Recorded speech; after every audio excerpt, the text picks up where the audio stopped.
এই সমস্ত জগৎ পরমেশ্বর ভগবান শ্রীকৃষ্ণ বা শ্রী বিষ্ণু থেকে উৎপন্ন হয়েছে এবং তাতেই স্থিত।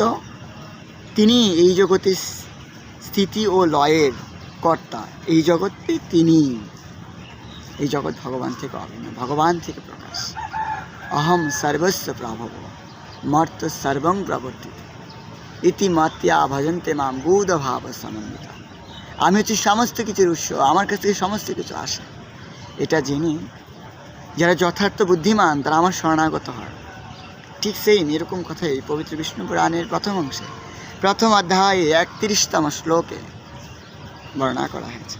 বিষ্ণু সকাশদ্ভূতম জগত্তত্রৈব স্থিতম স্থিতি সংযমা কর্তা স জগত হি আস জগত জগশ্চ স।